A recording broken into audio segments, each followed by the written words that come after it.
A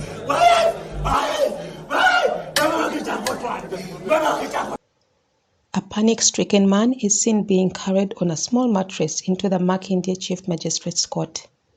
He is crying out loudly, calling out to be given medication to at least lessen the excruciating pain of the injuries recently suffered.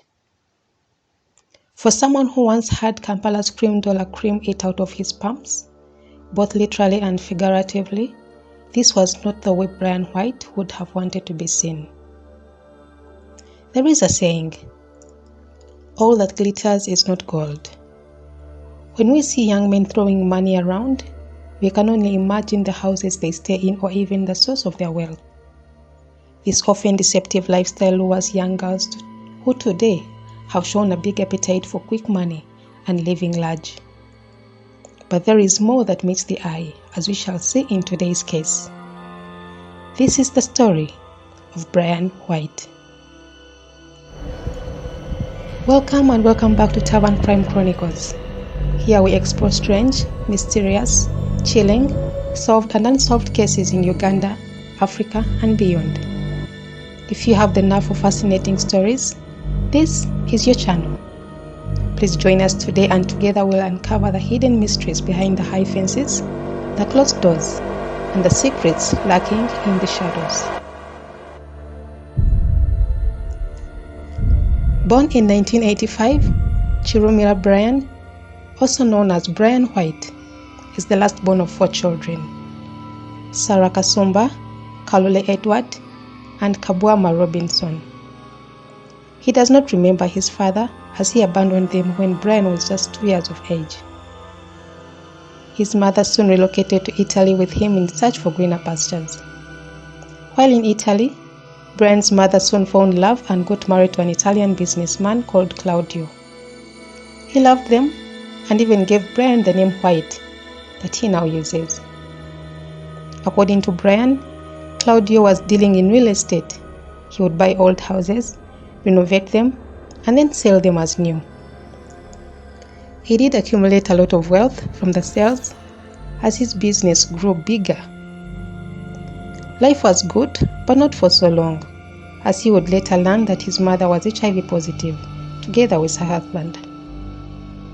The 2 lovebirds had a son who was called Michael, but unfortunately he would pass on soon, as he was most likely born with HIV. In 1993, Bryan's mother returned to Uganda to visit the children she had left behind, her 2 sons and a daughter. She was able to return to Italy with Sarah leaving behind Bryan to learn the life in the country of origin. In 1997, death struck his family again and took his mother with it, leaving them orphans. Sarah did not waste time crying over spilled milk, as she took over business with her stepfather Claudio and started to send money home, stepping into the parental role. Unfortunately, Claudio too passed on. It was like they had lost their bearing, but a call from Claudio's lawyers saved the day when they invited Bryan to listen to the will left behind. His stepfather Claudio had left everything to him, including his estate and money. That is how Bryan left Uganda a pauper and came back from Italy with more money than he could ever spend. They say that a fool and his money are soon parted. Unfortunately, that would be Bryan's fate. Naming himself a philanthropist, Bryan White burst onto the Ugandan scene in 2016 and splashed money everywhere under the guise of helping the unemployed youth make a living. He started a foundation in Munyonyo, Bryan White Foundation, touting himself the redeemer of Uganda's jobless youth and painting himself a visionary figure on the foundation website. But beneath the facade of empowerment was a murkier reality.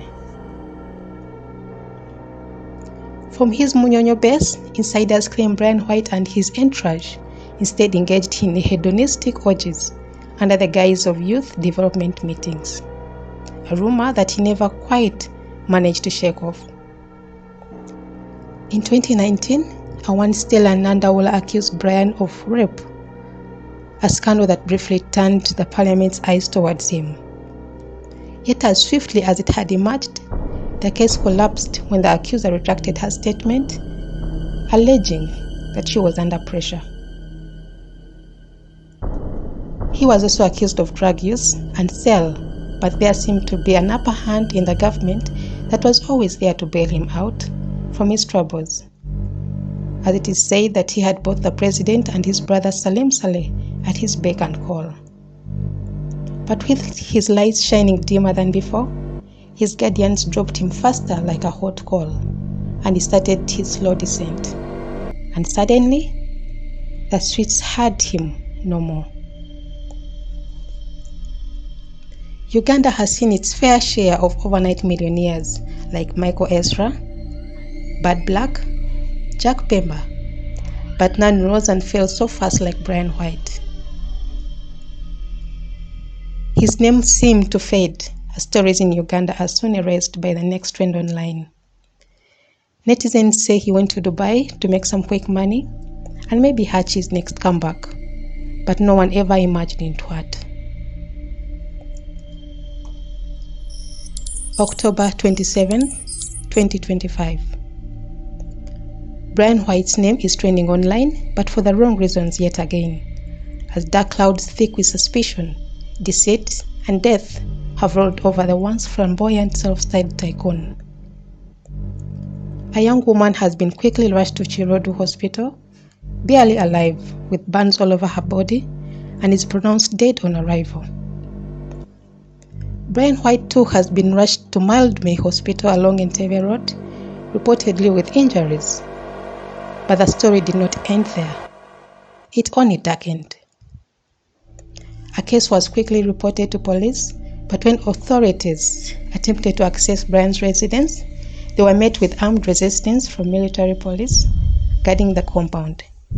It took hours and a social media uproar after images of the standoff leaked online, before police gained entry into the heavily fortified mansion. Assistant Superintendent of Police Luke Owesijere confirmed that detectives led by the Division CID officer combed through the scene.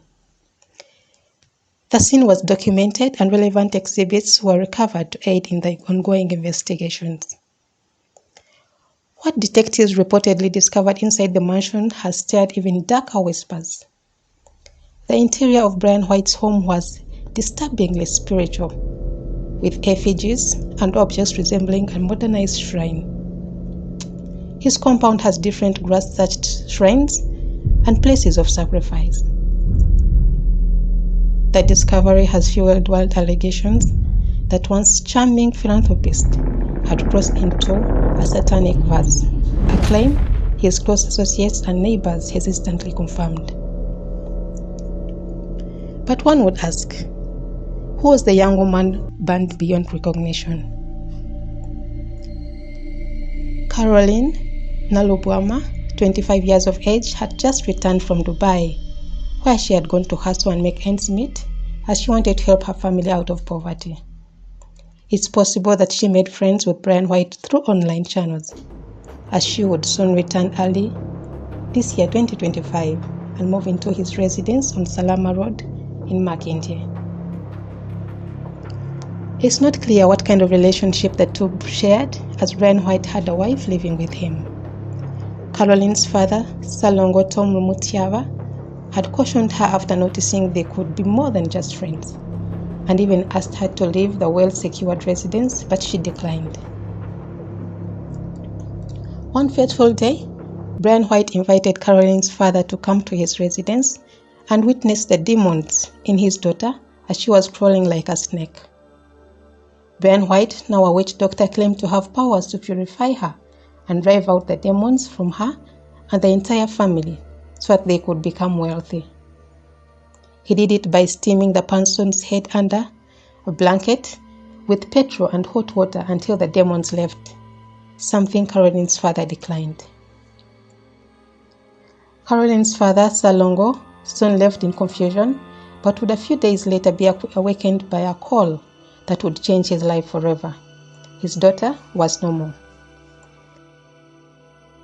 Bryan mentioned to Salongo and the detectives that Caroline had been burned by a gas cylinder that had exploded.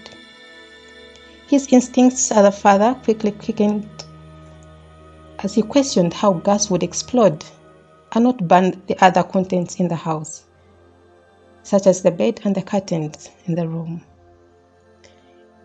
that she was in.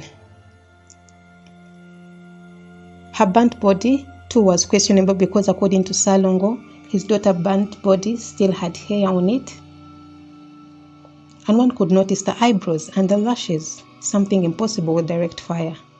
A lot was not adding up, and he vowed not to bury his daughter until justice is served.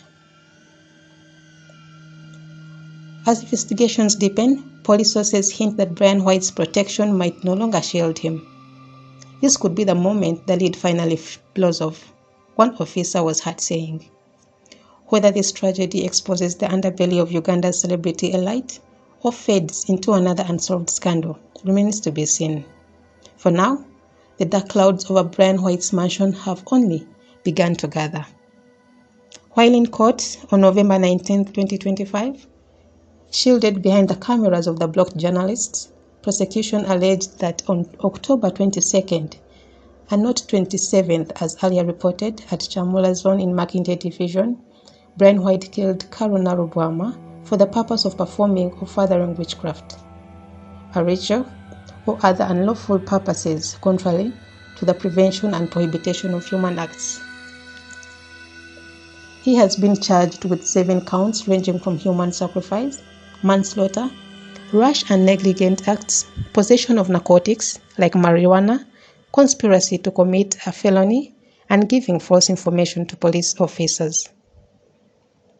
Bryan White was charged alongside 4 others, including his wife Daisy Nalunga, 2 of their employees, Daphne Navajo and Nava Nakato, who set fire to a candle wax while massaging Caroline with petrol and ghee, as they took honey in a bid to cleanse her of her demons. A nurse at Maverezi Nursing Home on Salama Road, Joyce Irene Nalubwama, was charged separately for manslaughter and negligence after concealing their crime and failing to refer Caroline to a main hospital that could handle her condition, which allegedly worsened and led to her death. They have all been remanded to Zira Maximum Prison until December 18, 2025, when the case will come up again before the Chief Magistrate Mbasemera for formal reading. We shall update you as the case evolves. What do you think happened at that mansion? There are so many questions without answers, but between me and you, we know that truth may be hidden, but only for a moment. Thank you for watching. If you like our storytelling, kindly subscribe, like, and even share our content as it helps us reach a bigger audience. And we will see you on the next one.